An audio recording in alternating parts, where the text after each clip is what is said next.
Hello friends, welcome back to our channel. World trade organisation WTOలో భారత్కు మద్దతు తెలుపుతూ టర్కీ ముందుకు రావడం అందరినీ ఆశ్చర్యపరిచింది. ఈ నిర్ణయం రెండు దేశాల సంబంధాలను మరింత బలపరచడమే కాకుండా ట్రేడింగ్ విధానంలో కొత్త అవకాశాలను సృష్టిస్తోంది. భారత్ మరియు టర్కీ మధ్య సంబంధాలు చారిత్రాత్మకంగా ఇదివరకే ఉన్నాయి. పూర్తి సమాచారం తెలుసుకునేందుకు వీడియోని స్కిప్ చేయకుండా ఎండ్ వరకు చూడండి. ప్రస్తుతం ఇరు దేశాలు ఆర్థిక, వాణిజ్య, రక్షణ రంగాలలో సహకారాన్ని కొనసాగిస్తున్నాయి. WTOలో భారత్కు టర్కీ మద్దతు ఈ బంధాన్ని మరింత బలోపేతం చేస్తోంది. భారత్ WTOలో వాణిజ్య విధానాలు, టారిఫ్లు వంటి అనేక అంశాలపై పోరాటం చేస్తోంది. అభివృద్ధి చెందుతున్న దేశాల సమస్యలు, వారి వాణిజ్య అవసరాలను గుర్తించే విధానాలను భారత్ పట్టుబడుతోంది. ఈ క్రమంలో టర్కీ మద్దతు భారత పోరాటాన్ని మరింత బలపరుస్తోంది. టర్కీ భారత్ మద్దతు వెనుక అనేక కారణాలు ఉన్నాయి.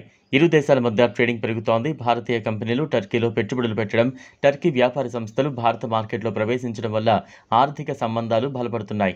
WTO వంటి అంతర్జాతీయ వేదికలపై అభివృద్ధి చెందుతున్న దేశాలు కలిసికట్టుగా ఉండటం వల్ల మరింత శక్తివంతమైన వాణిజ్య విధానాలు రూపుదిద్దుకోవచ్చు. ఇరు దేశాల వ్యాపారులు కొత్త అవకాశాలను అన్వేషించడం ద్వారా టర్కీ, భారత్ మధ్య వ్యాపారాలకు కూడా లాభాలుంటాయి. ఈ మద్దతు భారత టర్కీ సంబంధాలకు కొత్త దారులు తెస్తోంది. వాణిజ్య, రక్షణ, సాంకేతిక రంగాలలో సహకారం మరింత విస్తరించి రెండు దేశాల మధ్య స్నేహపూర్వక వాతావరణం ఉంటుందని మార్కెట్ అనలిస్టులు చెబుతున్నారు. ఇది ఫ్రెండ్స్ ఇవాల్టి వీడియో. ఈ టాపిక్పై మీ అభిప్రాయాన్ని కామెంట్ బాక్స్లో కామెంట్ చేయండి. ఈ వీడియో కనుక మీకు నచ్చినట్లయితే లైక్ చేయండి, షేర్ చేయండి. లేటెస్ట్ అప్డేట్స్ కోసం ఛానల్ను సబ్స్క్రైబ్ చేసుకోండి. థ్యాంక్స్.